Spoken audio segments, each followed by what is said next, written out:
그래서 자기소개는 정말 중요하다. 거기서 질문이 나오건 안 나오건 중요한 게 아니고 내가 그렇게 준비를 해야 면접의 큰 흐름을 내가 짤 수가 있어요.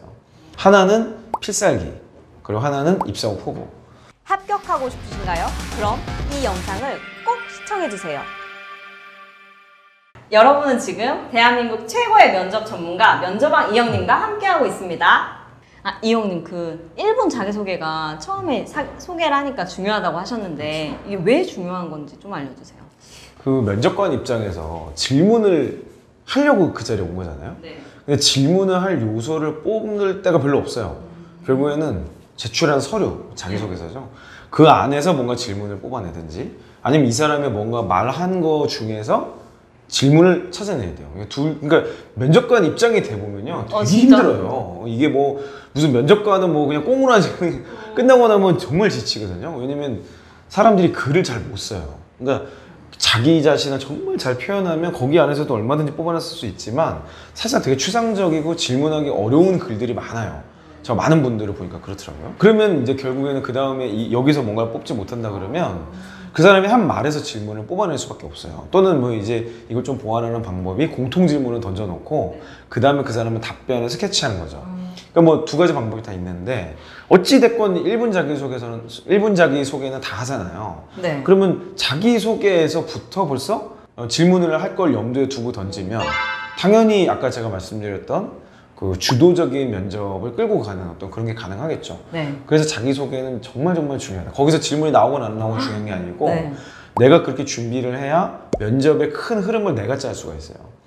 그래서 1분 자기소개를 안 듣는 분들도 많아요. 면접관 중에. 그러니까 왜냐면 서류 읽을 시간이 없으니까 그냥 소개시켜놓고 말 뭐 하든 뭐 귀는 열어놓지만 뭐 일단 자기소개서 한 거 읽고 그 중에 일부를 다시 질문해도 1분 자기소개 때 내가 했던 얘기로 다시 되받아치는 거죠. 왜냐면 어차피 이분은 안 들었으니까 내가 다시 얘기해도 내가 가장 잘 정리된 말을 다시 하는 거기 때문에 뭐 나쁠 게 없죠. 그렇네요. 그래서 자기소개는 전략적으로 준비하는 게 좋다. 무조건 필살기랑 경험으로 하는 게 좋겠네요. 그렇죠.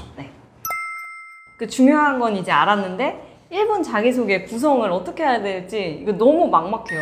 그래서 저도 막 인터넷에 서치하고 막 복사하고 했었는데 그래도 내 걸로 적용하기가 어렵더라고요. 그래서 혹시 그런 누구나 적용 가능한 뭐 구성이라든지 틀이 있다면 좀 알려주세요. 그래서 저는 제가 지금까지 들어본 이제 자기소개 중에 일단 절대 피해야 될 것들 좀 먼저 말씀을 좀 드리면 나를 비유적으로 설명하는 거는 진짜 안 좋은 것 같아요. 뭐 장돌뱅이 같은 누구입니다. 뭐 호랑이 같은 누구입니다. 뭐 이런 거 있잖아요. 뭐 장비 같은 누구입니다. 뭐 뚝심의 사나이 뭐 이런 거 있잖아요. 그거는 뭐 아주 뒤에가 엄청나게 탄탄한 근거를 가지고 있다. 그 뒤에는 내가 이제 막 숫자로만 얘기하고 뭐 이렇게 딱딱하게 갈 거니까 앞에 나를 조금 문학적으로 표현할게. 이건 괜찮아요. 그러니까 보통 이제 이런 표현을 쓰는 정말 탁월한 말을 하시는 분들은 뒤에 내용이 엄청 탄탄해요. 그 상황에서 이제 이런 걸 하니까 얘가 이제 엣지 있어 보이는. 듣는 사람 입장에서는 와, 저런 말로 시작하면 멋있구나 이렇게 생각하지만 사실 더 중요한 건 뒤에 내용이거든요. 근데 제가 지금까지 정말 많은 사람들 면접 봐봤지만 문학적으로 시작해서 뒤에가 탄탄한 경우는 거의 못 봤어요. 거기에 저를 맞추느라고 힘들어요. 거기 맞추는 그 단어에 내가 꽂혀가지고 어떻게든 나는 장비가 돼야 돼. 갑자기 어떻게든 막 도원결이 해야 될 것 같은 느낌이 막 드는 거죠. 그러니까 이게 좀 안 맞는 거예요. 그러니까 오히려 자기 시작은 아주 담백하게 어느 부서에 지원한 누구입니다. 이름을 얘기할 수 있으면 이름 얘기하면 좋고 아니면 그냥 뭐 번호라면 번호만 얘기하셔도 되고 땡땡입니다. 그냥 아주 간단하게. 그러니까 나 이제 이 말의 의미는 뭐냐면 나 이제 소개 시작해요. 들어주세요. 이런 뜻이에요. 그 다음에 이제 저는 두 단락으로 나눠라 말씀드리는데 하나는 필살기 그리고 하나는 입사 후 포부. 그래서 뭐 입사 후 포부는 굉장히 짧게고요. 이 필살기, 내 필살기를 한 개나 두 개 정도를 자기소개 때 던지는 게 좋아요. 그러니까 제가 말씀드렸던 대로 유사 경험 내 성공 경험 내 인사이트를 요약해서 그러니까 예를 들면 이런 거죠. 크게 문단을 나누면 첫 번째가 간단한 내가 누군지, 그 다음에 필살기를 한 두 개 정도. 근데 필살기도 저는 언제 어떤 교육을 받았고 거기에서 이런 성과를 냈던 적이 있습니다. 그래서 뭐 이런 공무원에 지원을 하게 됐고 뭐 이렇게 연결하는 하나. 그게 이제 두 개의 구성이 되는 거죠. 그리고 간단한 입사 후 포부. 이렇게 연결하면 좋은데 여기 안에 들어갈 만한 필살기의 내용이 하나는 지원하게 된 계기. 그리고 하나는 실제 내가 뭐이 일을 잘할 수 있다라는 어떤 근거가 될 만한 경험. 그렇게만 배열을 하시면 좋을 것 같아요. 근데 만약에 계기가 없다. 네. 그런 경우는 그냥 나에 대한 소개를 진짜 하는 게 제일 좋아요. 어떤 공부를 했고, 뭐 이제 블라인드라면 이제 전공을 얘기 못 할 수도 있죠. 뭐 그렇다 하더라도 나는 어떤 배경 속에서 자랐고, 왜 공무원이 의미 있다고 생각하고 있고, 이 공무원이 되기 위해서 내가 노력한 건 어떤 거고, 해봤더니 이거가 나랑 잘 맞더라 라는 논리 정도는 풀어줘야 면접관이 질문할 요소가 생기거든요. 그러니까 결국에는 이제 우리가 이거를 상대방 입장에서 생각해보면 상대방이 질문하기 편하게 던져주는 게 제일 좋아요. 그러니까 질문하기 편하게 던진다는 거가 나를 잡아잡수이게 아니고 내가 답변하기 좋은 내용으로 이 필드로 데리고 오는 거죠. 그러기 위해서 그 두 가지를 필살기를 구성하시는 게 좋다.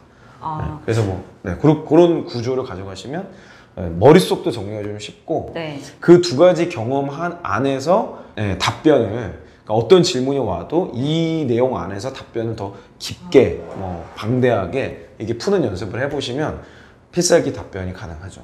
그러니까 제가 그 많은 분들과 함께 취업 준비를 해보니까 필살기가 3개에서 5개 정도만 있으면 모든 면접이 해결이 돼버리더라고요. 너무 많아요. 그러니까 뭘 질문해도 그 안에서 다 끝나요. 다 이걸로 답변할 수 있게 되더라고요. 그러니까 필살기를 정리하는 게 가장 중요하다. 그거를 자기소개서부터 던져라. 담백하게 이제 수험번호 몇 번 누구입니다 라고 얘기하고 필살기를 계기와 이제 근거를 통해서 설명하고 그 다음에 이제 마지막 포부를 간단하게 하고. 그 질문 중에 경험 있으신 분 있었는데 이것도 어렵다는 거예요. 경험이 있는데 여기에서 성공한 경험이 없는데 경험은 있어요. 근데 성공할 만한 그런 근거가 없는 거죠. 그럴 때는 그럴 수 있죠. 그런 경우에 이제 쓰는 방법이 경험의 다발리라는 게 있어요. 그러니까 경험을 여러 개 한 것도 성공 경험일 수 있어요. 그러니까 내가 이것과 비슷한 일을 여러 군데서 해봤다. 그게 내 관심도 그리고 일관성을 증명하는 거기 때문에 그걸 그냥 이렇게 많은 경험을 해봤습니다.